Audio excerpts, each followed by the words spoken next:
കർത്താവിൻ്റെ പരിശുദ്ധ നാമം വാഴ്ത്തപ്പെടുമാറാകട്ടെ. ഒരിക്കൽ കൂടി നിങ്ങളുടെ മുൻപിലെത്തുവാൻ കർത്താവ് എന്നെയും സഹായിച്ചതിനെ ദൈവത്തിന് നന്ദി പറയുന്നു. ദൈവത്തിൻ്റെ മഹത്വം നമ്മുടെ മേൽ വെളിപ്പെടുമ്പോൾ അവിടെയൊക്കെ കർത്താവിൻ്റെ പ്രവൃത്തിക്ക് ഇടമുണ്ടാകും.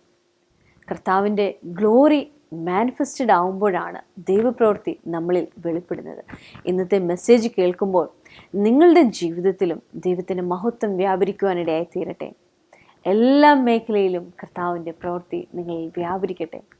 അനുഗ്രഹിക്കപ്പെട്ടൊരു മെസ്സേജാണ് നമ്മൾ ഇന്ന് കേൾക്കാനായി പോകുന്നത്. ശ്രദ്ധയോടെ കേട്ടാട്ടെ. നമുക്ക് മെസ്സേജിലേക്ക് പോകാം. ഫിലിപ്പോസിനോട് കർത്താവ് പറയുക, യോഹന്നാൻ 14 അതിൻ്റെ 9 വാചകം. യേശു അവനോട് പറഞ്ഞു, ഇത്രയും കാലം നിന്നോട് കൂടി ഇരുന്നിട്ടും നീ എന്നെ അറിയുന്നില്ലേ ഫിലിപ്പോസേ? എന്നെ കണ്ടവൻ പിതാവിനെ കണ്ടിരിക്കുകയാ.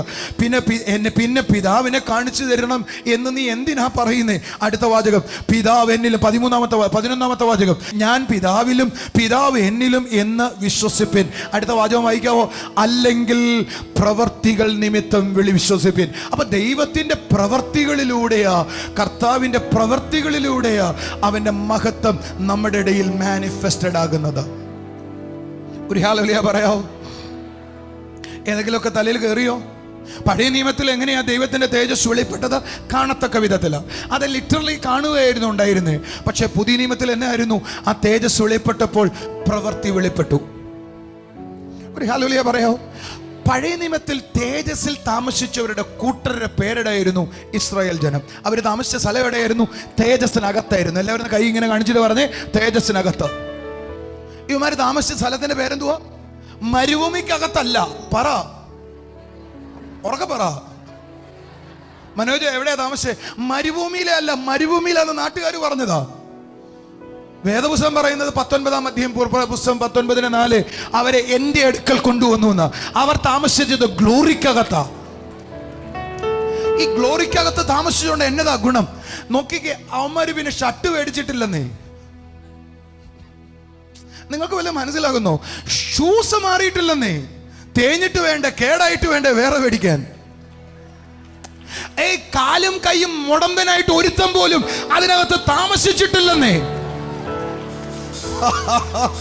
ഗ്ലോറിക്കകത്ത് ഒരു രോഗിയും താമസിക്കാൻ പറ്റത്തില്ല. ജോൺ ഡാരു ബ്രദറിനെ ഒരു രോഗിക്ക് വേണ്ടി പ്രാർത്ഥിക്കാം, സൗഖ്യത്തിലേക്ക് നടത്താം. പക്ഷെ ഗ്ലോറിക്കകത്ത് ഒരു പ്രാർത്ഥനക്കാരൻ്റെയും ആവശ്യമില്ല. ഒരു തലയിൽ കൈവയ്ക്കുന്ന ഒരുത്തിനും ആവശ്യമില്ല. അത് വെളിപ്പെട്ടാൽ ഈ ചർച്ചിനകത്ത് വെളിപ്പെടുന്ന ഗ്ലോറിക്കായി സ്തോത്രം. എന്റെ കൂടെ ഉണ്ടെങ്കിൽ ഹല്ലേലൂയ പറഞ്ഞാട്ടെ. ഗ്ലോറി വെളിപ്പെട്ടാൽ ജോൺ ഡാരു ഇല്ല, ജിജോ ഇല്ല, ജസ്റ്റിൻ ഇല്ല, ഇവിടുത്തെ ഒരു ശുശ്രൂഷകനും ഇല്ല. പകരം സകലതും ഗ്ലോറി, സകലതും ദൈവത്തിന്.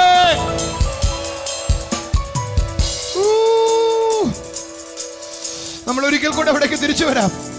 എന്റെ കൂടെ ഉണ്ടോ നിങ്ങൾ? ഒരു ഹല്ലേലൂയ പറഞ്ഞാട്ടെ. തേജസ്സിനെ കൊണ്ടുവന്ന് മോശയോടൊരു ചോദ്യം ചോദിക്കാം. മോശ പറയുന്നത്, മോശയെക്കുറിച്ച് പൗലോസ് ഇതിനെക്കുറിച്ച് മനോഹരമായി പറഞ്ഞത്. നമുക്ക് ആ വാചകം ഒന്ന് എടുത്താലോ? 2 കൊരിന്ത്യർ 3:7 എന്നാൽ കയ്യിൽ അക്ഷരമായി കൊത്തിയിരുന്ന മരണ ശുശ്രൂഷ നീക്കം വരുന്നതായ മോശയുടെ മുഖ തേജസ് നിമിത്തം ഇസ്രായേൽ മക്കൾക്ക് അവന്റെ മുഖത്ത് നോക്കിക്കൂടാതെ വണ്ണം തേജസ്സുള്ളതായിരുന്നുവെങ്കിൽ എന്ന് പറഞ്ഞാൽ, ഇത് കൊണ്ടുവന്ന മോശയുടെ മുഖത്ത് പോലും ആൾക്ക് നോക്കാൻ പറ്റിയില്ല. കാരണം എന്താ? മുഖം തേജസ് കൊണ്ട് തിളങ്ങാൻ തുടങ്ങി. ഇനി അടുത്ത വാചകം ഒന്ന് വായിച്ചേ. ആത്മാവിന്റെ ശുശ്രൂഷ. ഇനി ഇതിന്റെ വ്യത്യാസം മനസ്സിലാക്കണം. ജിജോങ് വന്നേടാ, ജിജോങ് വന്നേ. ഇത് കുറച്ചു നേരത്തിന് മോശയാകട്ടോ. മോശയുടെ തേജസ് കാണാതിരിക്കാൻ വേണ്ടിയിട്ട് എന്ത് ചെയ്തിരിക്കുക? മുഖത്ത് മൂടുപട ഇട്ടിരിക്കുക. എന്ത് ചെയ്തിരിക്കുക? ശ്രദ്ധിച്ചേ, മൂടുപട ഇട്ടു. ഇത് സാധാരണ ഒരു മനുഷ്യന്റെ മേൽ വ്യാപരിച്ചതാ. എന്നാൽ കർത്താവ് മൂടുപടവും നീക്കി ഈ തേജസ് ഒരുത്തന്റെ മേൽ നിന്ന് നീക്കിയിട്ട് സകല ജഡത്തിനും കൊടുത്തു. കണ്ടോ? ആത്മാവിന്റെ ശുശ്രൂഷ എന്ന മോശയുടെ ശുശ്രൂഷയല്ല. മോശയുടെ ശുശ്രൂഷ ഇല്ല, ജോൺ ഡാരുവിന്റെ ശുശ്രൂഷ ഇല്ല. ആത്മാവ് എവിടെയെങ്കിലും ശുശ്രൂഷിക്കാൻ തുടങ്ങിയാൽ അത് മോശയുടെ മേൽ വെളിപ്പെട്ട തേജസ്സിനേക്കാൾ 1000 മടങ്ങായിരിക്കും. നിങ്ങളുടെ വീട്ടിനകത്ത് ആത്മാവ് എന്തെങ്കിലും ഇടപെടാൻ തുടങ്ങിയാൽ ചെയ്തിച്ചോണം. തേജസ് വെളിപ്പെട്ടു വരുവോ? കൈയടിച്ചൊരു ഹല്ലേലൂയ പറ. ഓ, ഇത് കുറച്ച് ആത്മീയരായ ആളുകൾക്കേ മനസ്സിലായി കാണത്തുള്ളൂ. ശുശ്രൂഷയ്ക്ക് താല്പര്യമുള്ള ആളുകൾക്കും മനസ്സിലാകട്ടെ എന്ന് ഞാൻ വിശ്വസിക്കുകയാണ്. എൻ്റെ കൂടെ ഉണ്ടെങ്കിൽ ഹല്ലേലൂയ പറഞ്ഞാട്ടെ. മോശയുടെ മേൽ വ്യാപരിച്ചത് ഒരു തേജസ്. ആ തേജസ്സിന്റെ അടുത്ത ലെവൽ എപ്പോഴാണെന്നറിയോ? ആത്മാവിനാൽ ശുശ്രൂഷിക്കാൻ തുടങ്ങിയപ്പോ. സ്വർഗം പറയുക, അതിന്റെ എത്ര മടങ്ങ് വലുതായിരിക്കും അത്. ആ വാക്യം വായിച്ചപ്പോൾ ഞാനൊരു വാചകം പറഞ്ഞു, കർത്താവേ, ജോൺ ദാരു 0 ആകട്ടെ, എന്നിലുള്ള ആത്മാവ് മാത്രം വെളിപ്പെട്ടു വരട്ടെ. എന്റെ കൂടെ ഉണ്ടെങ്കിൽ കൈ അടിച്ചു ഹല്ലേലൂയ പറ. ഒരു വാചകം കൂടെ പറയട്ടെ, എൻ്റെ കൂടെ ഉണ്ടോ? കഴിഞ്ഞ ആഴ്ച ഞാൻ പറഞ്ഞ് അവസാനിപ്പിക്കുമ്പോൾ ഒരു വാചകം പറഞ്ഞു, നിങ്ങൾ ഓർമ്മിക്കുന്നു? ദൈവത്തിൻ്റെ തേജസ് ഒരു മനുഷ്യൻ്റെ മേൽ വന്നാൽ അവൻ്റെ മേൽ എന്നാ ഉണ്ടാകും? ഹോണർ ഉണ്ടാകും. എല്ലാവരും പറഞ്ഞേ, എന്നാ ഉണ്ടാകും? അവനെ ബഹുമാനിക്കാൻ തുടങ്ങും. അവൻ്റെ മേൽ എന്നാ ഉണ്ടാകും? ആദരണീയത വെളിപ്പെടും. ഒരു ഹല്ലേലൂയ പറയാവോ? ശബ്ദം ഹല്ലേലൂയ പറയാവോ? നാട്ടിലെ ആളുകൾ ജോൺ ദാരു പാസ്റ്ററിനെ വിളിക്കുന്ന പാണ്ഡൻ ഉപദേശി എന്നൊക്കെ പറഞ്ഞ് കളിയാക്കിയാണ് വിളിക്കുന്നത്. അവർക്കത് ഇഷ്ടമാണ്. എന്നാൽ എൻ്റെ ചർച്ചിലെ ചില ആളുകൾ പറയുന്നത് ബ്രദറിന് പാണ്ടുള്ളത് പോലും ചന്തമാണെന്നാ. കാര്യമായിട്ടോ പറയുന്നേ. അവരെൻ്റെ പാണ്ടല്ല കാണുന്നത്, പകരം എന്നിൽ വ്യാപരിക്കുന്ന ഒരു അഭിഷേകത്തെയാ കാണുന്നേ. ശരിയാണോ? നിങ്ങൾ പറയുന്നത് മനസ്സിലാക്കുന്നോ? ഞങ്ങളുടെ കുന്നംകുളം എന്ന സ്ഥലത്താണ് ഞാൻ ജനിച്ചു വളർന്നത്. അഞ്ചാമത്തെ വയസ്സിൽ അഞ്ചലിലേക്ക് തിരിച്ചു വന്നേ. ഞങ്ങളുടെ കുന്നംകുളത്തിൻ്റെ ചരിത്രം എന്ന് പറഞ്ഞൊരു പുസ്തകം എഴുതിയിട്ടുണ്ട്. ആ പുസ്തകത്തിന് ഞാനും ഉണ്ട്. എൻ്റെ ജീവിച്ചിരിക്കുമ്പോൾ തന്നെ എൻ്റെ ചരിത്രം അതിനകത്ത് വന്നു കേട്ടോ. അതൊരു കൃപയാണ് കേട്ടോ. നിങ്ങൾ എന്തൊരു ആമയും പറയാത്തെ? അതൊരു വലിയ കാര്യമായിട്ടാണ് എനിക്ക് തോന്നുന്നത്. കുന്നംകുളത്തിൻ്റെ ചരിത്രത്തിൽ ഞാനും ഉണ്ട്. ആ പുസ്തകം എൻ്റെ കയ്യിലുണ്ട്. ഞാൻ അത് ചരിത്രത്തിൽ ഞാനുണ്ടായതിനു ശേഷം വിശ്വാസികൾ മുഴുവൻ മേടിച്ചു വെച്ചിരിക്കുമോ. അതും നല്ല കാര്യം. എൻ്റെ കൂടെ ഉണ്ടെങ്കിൽ ഒരു ഹല്ലേലൂയ പറഞ്ഞേ. ഞാൻ ആ പുസ്തകം വായിച്ചപ്പോൾ എനിക്കൊരു മനസ്സിലായി, ഇന്ന വീട്ടിൽ ഇന്ന തറവാട്ടിൽ ഇന്ന ആളുടെ മോനായി ജനിച്ചിട്ട് അത് മാത്രമേ ഉള്ളൂ എൻ്റെ അപ്പനെ അമ്മയെക്കുറിച്ചുള്ള റെഫറൻസ്. ബാക്കിയുള്ളതെല്ലാം എന്നെക്കുറിച്ചുള്ള റെഫറൻസേ ഉള്ളൂ. എന്താന്ന് മനസ്സിലായോ? എൻ്റെ വീട് ഇനി പേരറിയപ്പെടാൻ പോകുന്ന എൻ്റെ അപ്പൻ്റെ പേരിലോ വീട്ടുകാരുടെ പേരിലോ അല്ല, എൻ്റെ പേരിൽ അറിയപ്പെടാൻ തുടങ്ങും. അതിൻ്റെ കാരണം എന്നാണെന്നറിയോ? വ്യാപരിച്ച ഗ്ലോറിയുടെ ബഹുമാനം ആ വീട്ടിനകത്തേക്ക് കയറുകയാ. കൂടെ ഉണ്ടോ? ഒരു ഹല്ലേലൂയ പറയോ. നിന്റെ മേൽ ഈ ഗ്ലോറി വ്യാപരിച്ചാൽ നീ ഏത് കുലത്തിന്ന് വന്നാലും, നീ കറുത്താണോ ഇരുട്ടാണോ വെളുത്താണോ ഏത് ഷേപ്പിലാണോ ഇരുന്നാലും, ആ കുലത്തെ മുഴുവൻ അറിയുന്നത് അവന്റെ ബഹുമാനം കൊണ്ടറിയാനായി തുടങ്ങും.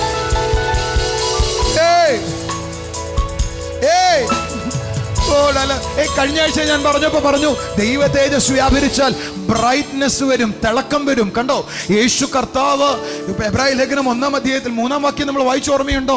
അവൻ തേജസ്സിന്റെ പ്രഭയാകും എന്ന് പറഞ്ഞാൽ അർത്ഥം എന്നാണെന്നറിയോ?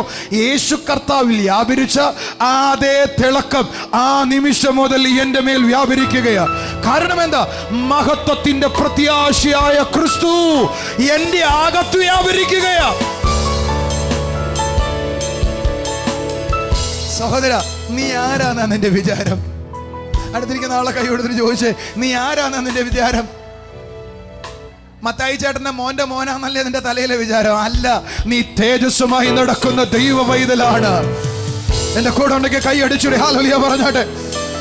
Hallelujah, hallelujah. ഒന്ന് കുറച്ച് ഗമയിലൊക്കെ ഇരുന്നിട്ട് പറ, I am under the glory of God. Hallelujah. Wherever I go, the glory reveal. Wherever I go, the glory manifest. ഒരു വാചകം കൂടെ പറഞ്ഞിട്ട് ക്ലോസ് ചെയ്യാം കേട്ടോ. ഇത്രയൊക്കെ പറയണമെന്ന് ആഗ്രഹം ഉണ്ടായിരുന്നു, അതുകൊണ്ട് ഇത്രയൊക്കെ പറഞ്ഞതാ ഞാൻ. എൻ്റെ കൂടെ ഉണ്ടോ? ഒരു ഹല്ലേലൂയ പറയാവോ? എനിക്ക് ദൈവ തേജസ് വെളിപ്പെട്ട ഒരാളെ അറിയാം. നിങ്ങൾക്ക് അറിയാവോ? അവൻ്റെ പേര് മോശ എന്നല്ലേ. ഈ മോശയ്ക്ക് എത്ര വയസ്സിലാണ് മരിച്ചതെന്ന് നിങ്ങൾക്കറിയാവോ? 120-ാമത്തെ വയസ്സിലാണ്. 120-ാമത്തെ വയസ്സിൽ കർത്താവ് എന്നെ ഇതെന്ന് പറയാം മേളിൽ കൊണ്ടുപോയി. ഒരു മലയുടെ പിസ്ത, എൻ്റെ മലയുടെ പേര് മറന്നുപോയി. ആ മലയുടെ മേളിൽ കൊണ്ടുപോയി. 34-ാം അധ്യായം. എന്നിട്ട് പറഞ്ഞു, ആ ദൂരെയുള്ള കനാൻ കണ്ടോളാൻ പറഞ്ഞു. നിങ്ങളിൻ്റെ കൂടെ ഉണ്ടോ? ഒരു ഹല്ലേലൂയ പറയാമോ? കഴിഞ്ഞ ദിവസം എൻ്റെ ചർച്ചിലുള്ള ഒരു സഹോദരൻ എൻ്റെ റൂമിൽ വന്നപ്പോൾ ചോദിച്ചു, ബ്രദറും കണ്ണാടി വെച്ചിട്ടുണ്ടോ? കണ്ണാടി വെച്ചതിനൊരു കാരണമുണ്ട്. സ്ഥിരം ഒത്തിരി വായിക്കുന്ന ആളുകൾക്ക് ഒരു റീഡിംഗ് ക്ലാസ് ഉള്ളത് നല്ലതാണെന്ന് ആരോ കൂട്ടത്തിൽ പറഞ്ഞു. ഇപ്പം ഞാൻ എന്നാ ചെയ്തു, എന്തായാലും ഒത്തിരി വായിക്കുന്നതല്ലേ, റീഡിങ് ക്ലാസ് ഇരുന്നോട്ടെന്ന് ഞാനും തീരുമാനമെടുത്തു. നിങ്ങളെൻ്റെ കൂടെ ഉണ്ടോ? ഈ ഇടയ്ക്ക് എനിക്ക് മനസ്സിലായ പഴയ റീഡിങ് ക്ലാസ് ഒരു സുഖമില്ല, കുറച്ചും കൂടെ കട്ടിയുള്ള റീഡിങ് ക്ലാസ് വേണമെന്ന്. ആരുമില്ല എൻ്റെ കൂട്ടത്തിൽ. ഞാൻ അവിടെ നിന്ന് ചിന്തിക്കുമായിരുന്നു, മോശയ്ക്ക് ആരാടാ റീഡിങ് ക്ലാസ് വെച്ചു കൊടുത്തത്? നിങ്ങളുടെ തലയിലോട്ട് വരുന്നോന്ന് എനിക്കറിയത്തില്ല. പിശാചിന്റെ ഒരു ട്രാപ്പേ. നിങ്ങൾക്ക് എൻ്റെ കൂടെ വരാൻ പറ്റിയോ? നമ്മൾ കോംപ്രമൈസ്ഡാ. ഏതിനാ? 40 വയസ്സായ വെള്ളെഴുത്ത്, 50 വയസ്സായ ഡയബറ്റിക്, 60 വയസ്സായ എന്ത് പ്രഷർ, 70 വയസ്സായ കാലിയായി. ഇങ്ങൊരു 120ാമത്തെ വയസ്സിൽ പിസ എന്ന് പറയുന്ന മലയിൽ കയറുക, കാനാൻ കാണത്തക്ക വിധത്തിൽ.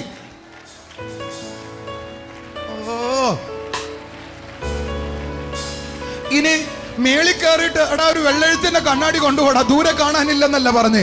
അവൻ ദൂരെ നിന്ന് അവന്റെ കണ്ണുകൊണ്ട് അതിനെ കണ്ടു. അവന്റെ ചെവി ഫീസായില്ല. ഞാൻ ചിന്തിച്ചു, എന്തായിരിക്കും എന്റെ പ്രത്യേകത? ഞാൻ എന്റെ വാക്കിൽ പറയട്ടെ, തേജസ് വ്യാപരിക്കപ്പെട്ട ഒരു ശരീരത്തെ ശത്രുവിന് തോടാൻ ഇച്ചിരി കളിക്കും കേട്ടോ. എന്റെ ശരീരത്തിൽ അതും ഇതും കേറാനുള്ളതല്ല. തേജസ്സിനകത്ത് നമ്മിൽ വെളിപ്പെടാനുള്ള തേജസ് വിചാരിച്ചാൽ ഈ കാലത്തിലെ കഷ്ടങ്ങൾ സാരമില്ല എന്ന് ഞാൻ എണ്ണുന്നു. എന്നിട്ട് പൗലോസ് പറയുക താഴോട്ട്, സൃഷ്ടി ദ്രവത്വത്തിൽ നിന്ന് അദ്രവത്വത്തിലേക്ക് വരേണ്ടതിന് ദൈവ മക്കളാകുന്ന അവരുടെ തേജസ്സാകുന്ന സ്വാതന്ത്ര്യം നോക്കിയിരിക്കുക എന്ന് പറഞ്ഞാൽ, നമ്മൾ ആരെങ്കിലും തേജസ്സിലേക്ക് കയറിയാൽ സൃഷ്ടിയിലെ ദ്രവത്വം അങ്ങ് നിൽക്കാൻ തുടങ്ങും. ആമേൻ. എന്ന് പറഞ്ഞാൽ എന്റെയും നിന്റെയും മേൽ ദൈവ തേജസ് വ്യാപരിക്കാൻ തുടങ്ങിയാൽ വെള്ളപ്പാണ്ടിന്റെ ആവശ്യമില്ല. കൂടെ പറ ഹല്ലേലൂയ, പറ ചേർന്ന് പറ ഹല്ലേലൂയ. ഇന്ന് പകൽ നിങ്ങളുടെ പല വീട്ടിൽ നിന്നും ദ്രവത്വം ഓടിപ്പോകുകയാ. യേശുവേ എന്ന് ഉറക്കെ വിളിച്ചേ. എന്ന് പറഞ്ഞാൽ ഈ ശരീരത്തെ ദ്രവിപ്പിക്കുന്ന ഏതെങ്കിലും സാധനം നിങ്ങളുടെ ശരീരത്തിൽ ഉണ്ടെങ്കിൽ ഈ പകൽ അത് ഒഴിഞ്ഞേ പറ്റത്തുള്ളൂ. കൂടെ ഉണ്ടെങ്കിൽ കൈ അടിച്ചു ഹല്ലേലൂയ പറ. ആദിനി ആ ശരീരത്തിൽ നിൽക്കണ്ട. The glory, the glory, the glory. Hallelujah, hallelujah, hallelujah. മോശയുടെ മുകളിൽ തേജസ് വെളിപ്പെട്ടപ്പോ വ്യക്തികൾക്ക് നോക്കാൻ കഴിയാത്ത വിധത്തിൽ അത് വെളിപ്പെട്ടെങ്കിൽ, ആത്മാവിന്റെ ശുശ്രൂഷ ചെയ്യുന്ന ഞങ്ങളിൽ ഓരോരുത്തരിലും വെളിപ്പെടുന്നത് എത്രയധികമായിരിക്കും കർത്താവേ. യേശു എന്ന് ഉറക്കെ വിളിച്ച്,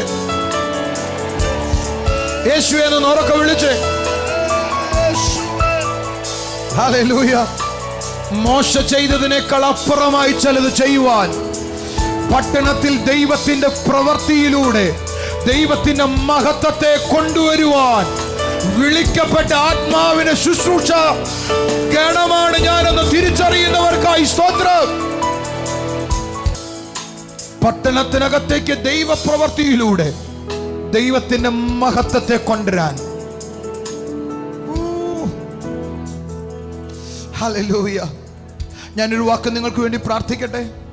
ഞാനും നിങ്ങളും ദൈവം തെരഞ്ഞെടുത്തപ്പോൾ ദൈവത്തിന്റെ ഉദ്ദേശം ഞാൻ പറയാം. ദൈവത്തിന്റെ പ്രവൃത്തിയിലൂടെ പട്ടണത്തിൽ ദൈവമഹത്വം വെളിപ്പെടണം. Love you Jesus. പട്ടണത്തിൽ എന്നാ വെളിപ്പെടണം? ദൈവത്തിന്റെ മഹത്വം വെളിപ്പെടണം. ഏതിലൂടെയാ? ദൈവത്തിന്റെ പ്രവൃത്തിയിലൂടെ വെളിപ്പെടണം. എന്റെ കൂടെ ഉണ്ടെങ്കിൽ ഹല്ലേലൂയ പറഞ്ഞാട്ടെ. പരിശുദ്ധ കർത്താവേ, ഈ പകൽ എന്നെ കാണുന്ന ഓരോ കുടുംബങ്ങളിലേക്കും അങ്ങയുടെ മഹത്വം ഇറങ്ങി വരട്ടെ അപ്പാ. ഹല്ലേലൂയ. അങ്ങയുടെ പ്രവൃത്തിയാണല്ലോ അപ്പാ അങ്ങയുടെ മഹത്വം എന്ന് പറയുന്നത്. ഞങ്ങളിൽ വെളിപ്പെടുന്ന ദൈവമഹത്വം പട്ടണം ഒന്ന് കാണട്ടെ. ഹല്ലേലൂയ. ക്രിസ്തു ദൈവമഹത്വത്തിനായി എന്നെ കൈക്കൊണ്ടു എന്ന് എഴുതിയിരിക്കുന്ന പോലെ ഇവർ പട്ടണത്തിൽ ഓരോത്തിനെയും ദൈവമഹത്വത്തിനായി കൈപിടിച്ചു കയറ്റുവാൻ ജീസസ് ജീസസ് പരിശുദ്ധ കർത്താവേ, അങ്ങയുടെ സാന്നിധ്യത്തിനായി സ്തോത്രപ്പ. ഹല്ലേലൂയ. വ്യക്തികൾ ഓരോരുത്തരും ആ തേജസ് ഒന്ന് അനുഭവിക്കട്ടെ, ആ തേജസ് ഒന്ന് അനുഭവിക്കട്ടെ. ഇസ്രയേൽ ജനത്തിന്മേൽ ദൈവത്തിൻ്റെ മഹത്വം വെളിപ്പെട്ടപ്പോൾ അതിൽ ആരും തന്നെ രോഗികളുണ്ടായിരുന്നില്ല, ആരും മുടന്തരുണ്ടായിരുന്നില്ല എന്നാണ് ദൈവജനത്തിൽ നിന്ന് നമുക്ക് വായിക്കുവാൻ കഴിയുന്നത്. അതുപോലെ തന്നെ നമ്മുടെ മേലും ആ ദൈവത്തിൻ്റെ തേജസ്, ദൈവത്തിൻ്റെ മഹത്വം വെളിപ്പെടുമ്പോൾ ദ്രവത്വം നമ്മളെ തൊടത്തില്ല. കർത്താവിൻ്റെ കൃപയിൽ നമുക്ക് ഓരോ നിമിഷവുമായിരിക്കാം ദൈവത്തിൻ്റെ മഹത്വത്തെ വഹിക്കുന്നവരാകുന്ന വിധത്തിൽ കർത്താവ് നമ്മളെ ഓരോരുത്തരെയും അവൻ്റെ കൃപയിൽ സൂക്ഷിക്കട്ടെ. നമുക്കിനി ചില സാക്ഷ്യങ്ങൾ കാണാം.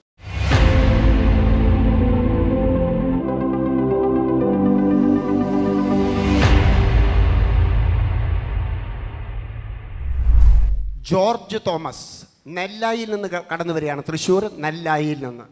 5 വർഷമായി ഇദ്ദേഹത്തിനുണ്ടായിരുന്ന നടുവേദനയും എളിവേദനയും ദൈവസന്നിധിയിൽ വന്ന് ബ്രദറായി പ്രാർത്ഥിച്ചു കഴിഞ്ഞപ്പോൾ ബ്രദർ ദൂത് പറഞ്ഞു പ്രകാരം ഒരു വേദനയുണ്ടെന്ന്, അത്ഭുതകരമായ സൗഖ്യം അപ്പോൾ തന്നെ സംഭവിച്ച സാക്ഷിയുമായിട്ടാണ് സഹോദരൻ കടന്നു വന്നിരിക്കുന്നത്. ഇപ്പോൾ പ്രാർത്ഥനയ്ക്ക് ശേഷം യാതൊരുവിധ കുഴപ്പമില്ല. അപ്പോൾ ഈ ബ്രദർ പറയുന്ന 5 വർഷമായിട്ടുണ്ടായിരുന്ന നടുവേദനയിൽ നിന്നും കർത്താവ് അത്ഭുതകരമായിട്ട് വിടുവിച്ചെന്നാണ്. കരങ്ങളെ അടിച്ച് കർത്താവിനെ സ്തുതിക്കാം. കഴിഞ്ഞില്ല, ഇത് അദ്ദേഹത്തിൻ്റെ ഭാര്യ ബ്ലസ്സിയാണ്. 15 വയസ്സ് മുതൽ ഉണ്ടായിരുന്ന അത്ഭുതകരമായ ഒരു വിടുതലിൻ്റെ കഥയുമായിട്ടാണ് സിസ്റ്റർ കടന്നു വന്നിരിക്കുന്നത്.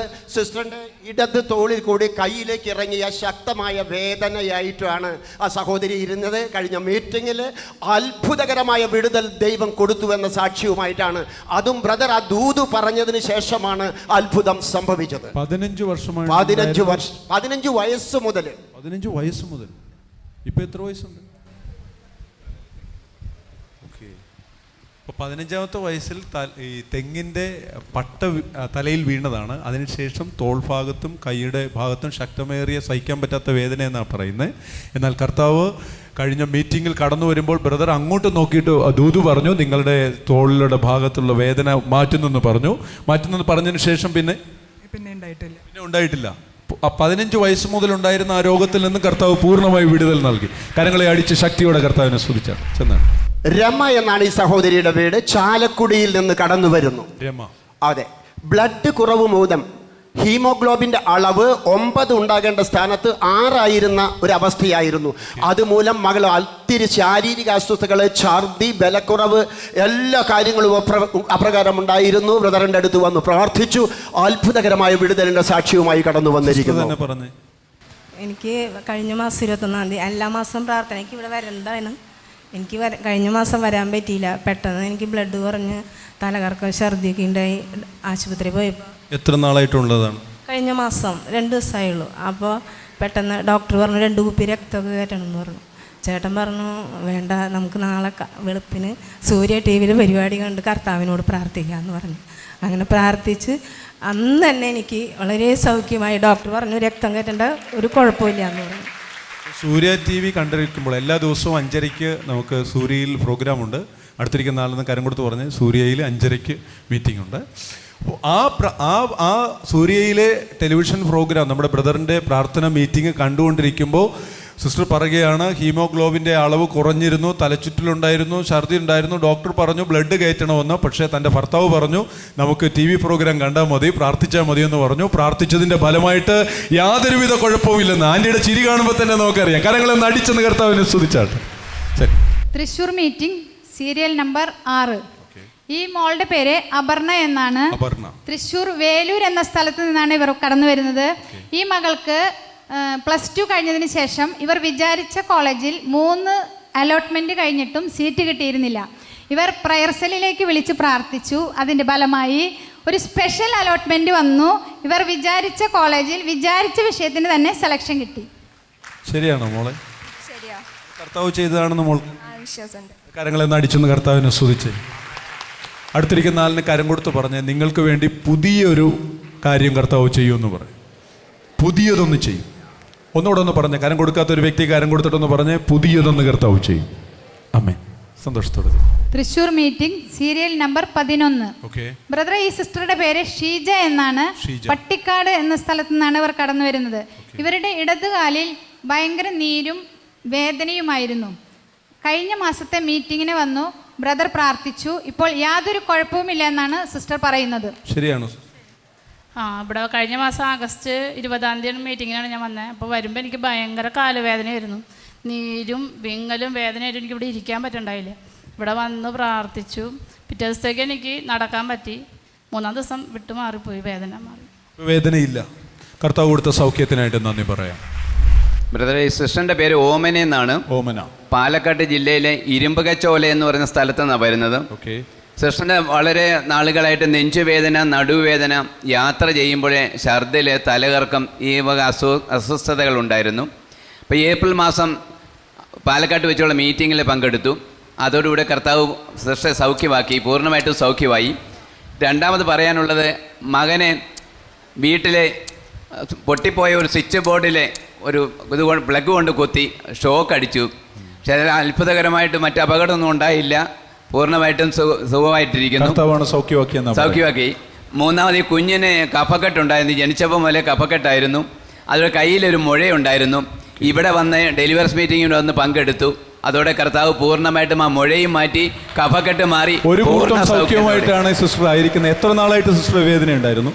നടുവേദന പ്രസവം കഴിഞ്ഞിട്ടുണ്ടായിരുന്നു. പിന്നെ നെഞ്ചുവേദന പെട്ടെന്ന് വന്നതായിരുന്നു എനിക്ക്. പിന്നെ തലവേദന, ഛർദി കുറേ നാളായിട്ടുണ്ടായിരുന്നു, കുറേ വർഷങ്ങളായിട്ട്. സൗഖ്യത് പ്രാർത്ഥനയ്ക്ക് വന്നതിന് ശേഷമാണ് സൗഖ്യത്. ജോൺ ബ്രദർ പ്രാർത്ഥിച്ചു, സൗഖ്യമായി. സിസ്റ്റർ പറയുന്നത്, സിസ്റ്ററിനെ കണ്ട് ബ്രദർ കൈവച്ച് പ്രാർത്ഥിച്ചപ്പോൾ കർത്താവ് അത്ഭുതകരമായിട്ട് സൗഖ്യം കൊടുത്തെന്നാണ് പറയുന്നത്. നാളുകളായിട്ടുണ്ടായിരുന്ന നടുവേദനയിൽ നിന്നും നെഞ്ചുവേദനയിൽ നിന്നും കർത്താവ് കൊടുത്ത സൗഖ്യത്തിനായിട്ട് കാര്യങ്ങളെ അടിച്ച് കർത്താവിനെ സ്തുതിക്കാം. ബ്രദർ, ഈ അപ്പച്ചൻ്റെ പേര് വർഗീസ്. അപ്പച്ചൻ വരുന്നത് തിരുവല്ലയിൽ നിന്നാണ്. അപ്പച്ചൻ പറയുന്നത് 2 ആഴ്ച കൊണ്ട് അപ്പച്ചൻ്റെ കാലുപ്പൂറ്റിക്ക് ഭയങ്കര വേദനയും കാല് തറയിൽ കുത്തുമ്പോൾ തളർന്നു പോകുന്നൊരു അനുഭവം അപ്പച്ചനുണ്ടായിരുന്നു. അപ്പച്ചൻ പറയുന്നത് TV പ്രോഗ്രാം കണ്ടുകൊണ്ടിരുന്നപ്പോൾ അത് പരിപൂർണമായി സൗഖ്യമായി. അതേപോലെ സ്റ്റെപ്പുകളൊന്നും അപ്പച്ചന് കയറി നടക്കാൻ പറ്റാത്തൊരവസ്ഥയുണ്ടായിരുന്നു. അപ്പച്ചൻ പറയുന്നത് ഇപ്പോൾ സ്റ്റെപ്പുകൾ കയറി ഇറങ്ങാൻ പറ്റുന്നതുകൊണ്ട് അപ്പച്ചന് യാതൊരു കുഴപ്പവുമില്ല, പരിപൂർണ്ണ സൗഖ്യത്തോടെ ആയിരിക്കുന്നു. എത്ര നാളായിട്ടുണ്ടായിരുന്നു അപ്പച്ചൻ? 2 ആഴ്ച കൊണ്ട്. ഉപ്പൂറ്റി വേദനയായിരുന്നു. TV പ്രോഗ്രാമിൽ സോൾ സിസ്റ്റർ പ്രാർത്ഥിച്ചപ്പോൾ ഉപ്പൂറ്റിക്ക് വേദനയുള്ള ആളുടെ സൗഖ്യമാണെന്ന് പറഞ്ഞു. ശക്തിയായിട്ട് വേദന ഉണ്ടായിരുന്നു, കാല് കുത്താൻ പറ്റാത്ത ഉണ്ടായിരുന്നു ഉപ്പൂറ്റിക്ക്. പിന്നെ സൗഖ്യം. പിന്നെ കാല് ഉറക്കാവുന്നു വേറെ ദിവസം, അതും ഇതുപോലെ പ്രാർത്ഥിച്ചു, സൗഖ്യമാവും.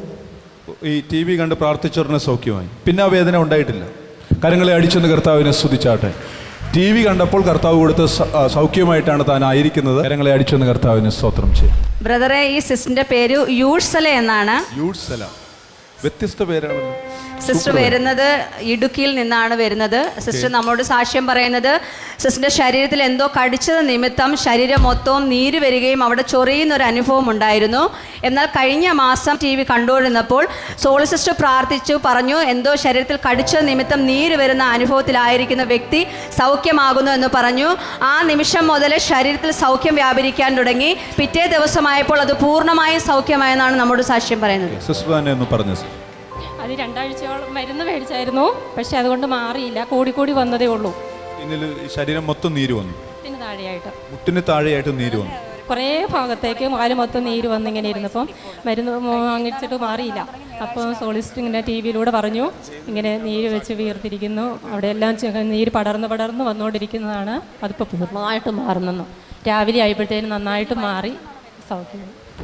നമ്മുടെ സോൾ സിസ്റ്റർ TV-യിലൂടെ പ്രാർത്ഥിച്ചപ്പോൾ സൗഖ്യമായ സാക്ഷ്യവുമായിട്ടാണ് നിൽക്കുന്നത്. നാളുകൾക്ക് മുമ്പ് തൻ്റെ കാലിൽ എന്തോ കടിച്ചതായിട്ട് തനിക്ക് തോന്നി. അതിനുശേഷം കാലിൻ്റെ മുട്ടിന് താഴെയായിട്ട് ശക്തിയായ നീരായിരുന്നു. മരുന്ന് കഴിച്ചിട്ട് മാറിയില്ല, പക്ഷേ TV കണ്ട് പ്രാർത്ഥിച്ചപ്പോൾ കർത്താവ് സൗഖ്യമാക്കി എന്നാണ് സിസ്റ്റർ സാക്ഷ്യപ്പെടുത്തുന്നത്.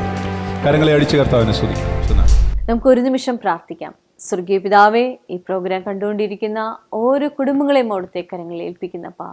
യേശുപിജ, രോഗികളായിരിക്കുന്നവർ, സാമ്പത്തികമായി തകർന്നു പോയിരിക്കുന്നവർ, യേശുപിജ അവിടുത്തെ പ്രവൃത്തി ആ കുടുംബത്തിൽ ഉണ്ടാവട്ടെ അപ്പാ. കർത്താവെ, അവിടുത്തെ കൃപയ്ക്കായി നന്ദി പറയുന്നു കർത്താവെ. Thank you Jesus, thank you Jesus.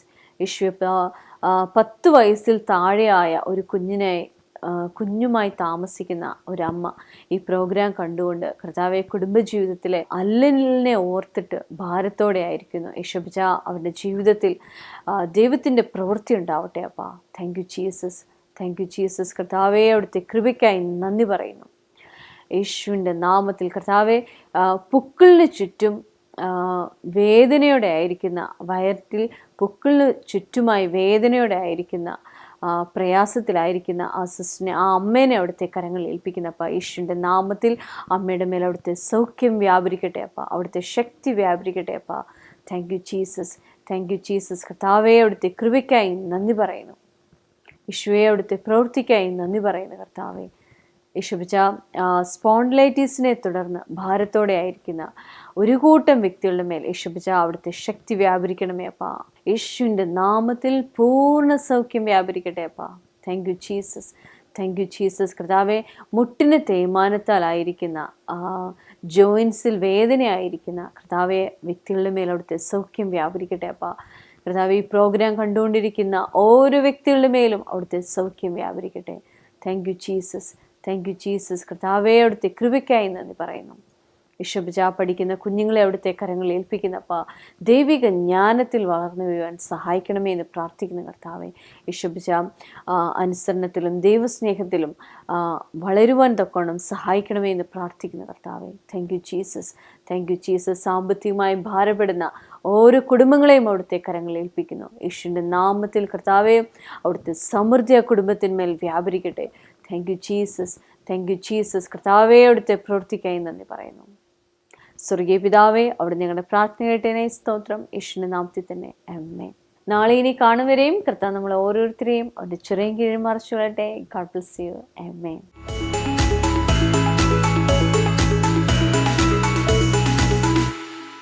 ഞങ്ങളുടെ വിലാസം Jesus world global worship centre, Anchal, Kollam, Kerala.